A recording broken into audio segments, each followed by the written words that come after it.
Hello, mathematicians. This is the first video to go along with section 6, which is on exponent rules and scientific notation. So we're going to start with some exponent rules. This packet you can follow along with. It's on Blackboard. So just go in and you can follow along either on the screen or you can print it if you have that capability. So we should all know what an exponent means. 5 to the third power. So superscript right here means we want 5 multiplied with itself 3 times. 5 times 5 times 5 to get our results, okay? Make sure that you're really paying attention to this. A lot of times students will see something like 2 to the third and they'll just do a snap answer and they'll say 6, when really 2 to the third would be 8 because it's 2 times 2 times 2. So again, slowing down and paying attention, always good advice. So we're going to look at the difference between a negative out front versus a negative inside. This connects very much to order of operations. So we're going to take a look at PEMDAS, which is actually one of the next videos. Okay, some of you might know this as please excuse my dear Aunt Sally for ways to remember it, but what it really stands for is parentheses, exponents, multiplication, division, addition, subtraction. We all know that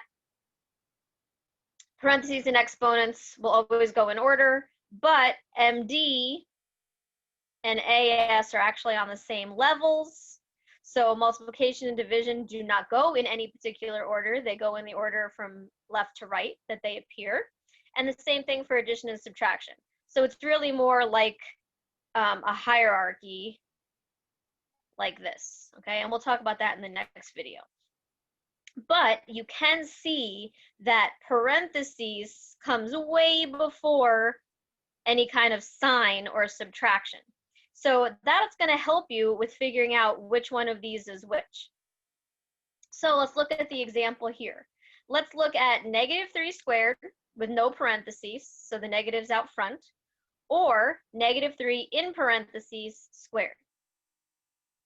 Negative 3 in parentheses squared literally means negative 3 times negative 3, multiplying this with itself 2 times.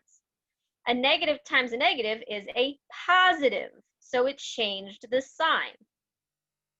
Negative 3 squared tells me to do exponents first because of PEMDAS, and then apply the sign because the sign is the very last thing. And so this would really be 3 squared first, which is 9, and then you apply the negative. So that stays negative 9. Parentheses matter. Okay, that's why it's very important to observe your parentheses and always plug in with parentheses if you're plugging in values. And we've said that in quite a few videos so far. Now, I want you to look at a pattern. Now, this is in addition to the notes. This isn't in the notes, okay? I just want to explore this pattern with you. And I'm using 1 because 1 is the easiest to calculate with, but we really could put any number in here just to illustrate the point. If I wanted to multiply negative 1 in parentheses squared, remember what this literally means. It means negative 1 times negative 1, which will be a positive 1. Negative 1 parentheses to the third power means you're multiplying negative 1 with itself 3 times. A negative times a negative is a positive, but then a positive times a negative is a negative. What happens when we raise a negative to an even power? Let's do it again. Negative 1 times negative 1 times negative 1 times negative 1. Negative times a negative is a positive times a negative is a negative, but a negative times a negative is a positive again. So even powers are making it go positive, and odd powers are keeping the value negative. Notice that this pattern is for parentheses only. If I was talking about negative 1 on the outside, even if I raise it to the fourth power, this is still -1 because I would be doing the exponent first. So again, pay attention to those parentheses and know your order of operations. Okay, now we're getting into the exponent rules. What I like to do, and the reason why I have a packet to follow along, I like to explain where the exponent rules come from, because I am not a fan of memorizing for the sake of memorizing, okay? You should understand what you're doing and why you're doing it. So 2 to the 4th times 2 to the 3rd. We're going to do this literally first, so we can explore any kind of patterns that come out. 2 to the 4th literally means 2 times 2 times 2 times 2. 2 to the 3rd literally means 2 times 2 times 2. When you multiply them all together, we're multiplying these 4 2's times these 3 2's, and we wind up with 7 2's. 1, 2, 3, 4, 5, 6, 7 that wind up being multiplied. So we get 2 to the 7th. What actually happened to those exponents at the beginning? Well, I could have just thought about it as I'm adding those exponents, 2 to the 4 plus 3, and that's going to be where my 2 to the 7th comes from. So the rule is when you multiply like bases, there's a 2 here and a 2 here. This is called the base. This is called the exponent. When the bases are the same and you're multiplying, you can add the exponents. The way this looks in general form, if I have a to the m times a to the n, notice they're both a's, like bases, then I can get the answer by adding m plus n. So the result will be a to the m plus n. So what I want you to do is I want you to pause the video and I want you to try these 4 problems up at the top of the page. Okay, then you can restart the video and you can see what the results should be. So pause the video, and when you come back, we'll go over these. Here we have 6 to the 3rd times 6 to the 5th. I could do this the long way, but the whole idea of the rule is now we have a shortcut. So this means I'm multiplying 3 6's together. This means I'm multiplying 5 6's together. How many 6's am I multiplying all together? That'll be 6 to the 8th. This doesn't have a visible exponent on it, but I know that I can fill in with a 1 because there's one x there. So I have 2 x's here multiplying by 1 more x. So it's going to be x to the 3rd. This one is actually a little bit tricky because there's another step that you're going to do after the fact. But this is -4. It's the same base. So I'm going to do the same thing and add those exponents. But it's really not in simplified form until you get rid of parentheses. And so this is a negative being raised to an odd power. And so this is just going to be -4 to the 9th. Last but not least, it doesn't matter how many m's we have here. If I multiply m to the 4th times m to the 3rd times m to the 5th, they're all being multiplied. So I add them all together. M to the 4 plus 3 plus 5, which would be m to the 12th. So I hope everybody got those right. Moving on to the next set of questions. Can we do 2 to the 3rd times 3 squared using this rule? Why or why not? Take a look at these. We have 2 to the 3rd times 3 squared. Are we going to be allowed to use this rule and combine exponents? No, we won't. Why? Are these bases the same? No, they're not. So we're not counting up how many of those numbers we're multiplying. So no, because the bases are not the same.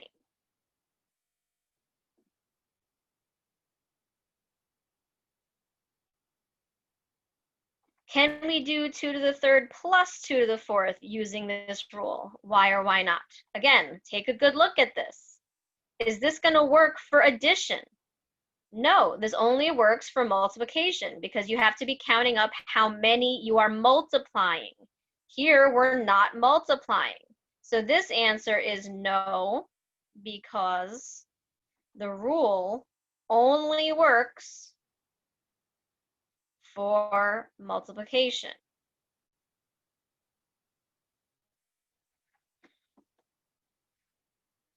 Something you might want to take note of right now, you can put it in big letters somewhere if you want. All of these exponent rules only work for multiplication or division. As soon as you see a plus sign or a minus sign, there is no rule, okay? You're going to have to do it the long way, okay? So just keep that in mind. How would we do 2x to the third times 3x to the seventh, okay? Well, we know that we're allowed to rearrange things when we multiply. We know that, like, for example, 3 times 4 is 12, and 4 times 3 is 12. So we're allowed to rearrange things. If you think about it like this, where you pull the numbers out to multiply, and you pull the variables out to multiply, you can just do each piece separately as long as you keep it as multiplication. So 2 times 3 will give us 6. And then I can add these exponents since I'm multiplying like bases, and I would get x to the 10th. So you can work with coefficients separately, okay? That's what this little piece is talking about. All right, on to the next rule. Compute the following: 8 to the third squared. We're going to work from the inside out because remember, parentheses first. So literally, this means 8 times 8 times 8, inside parentheses, squared. Well, what does squaring that mean? That means I want 8 times 8 times 8 times 8 times 8 times 8. I'm listing it twice. So how many 8s wind up being multiplied? There wind up being 6 8s. How do we get that from the original problem? This really wound up being 8 to the 3 times 2, and that's where I get 8 to the 6 from. So when you raise a power to a power, you multiply the exponents, okay? This is our rule in words. And now let's do the rule in general terms.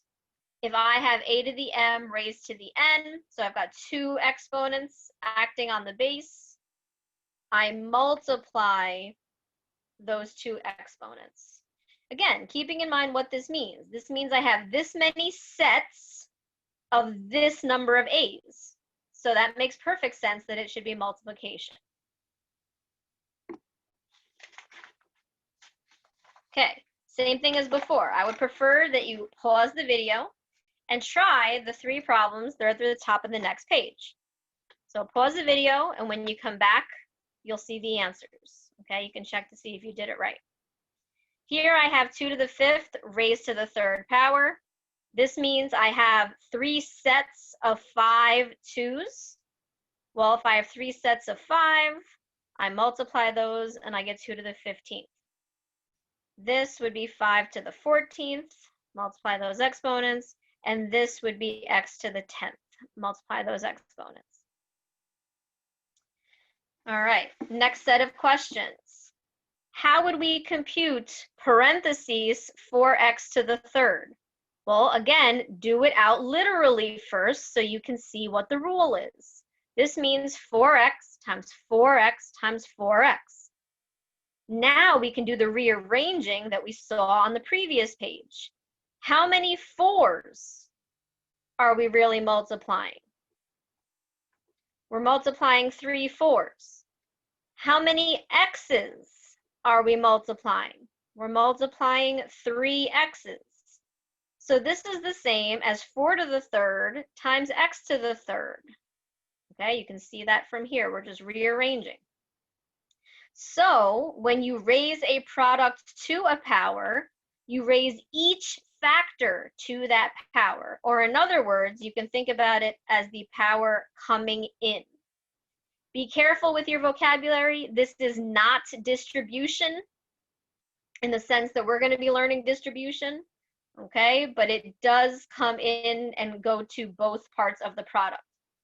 So in general terms, if I have a product raised to a power, the power comes to all parts of the product. Again, what's here to notice? This only works because this is multiplication, or you'll see in a little bit, division. If there was a plus sign here, this would not be a rule. If there was a minus sign here, this would not be a rule. Okay, that's very important.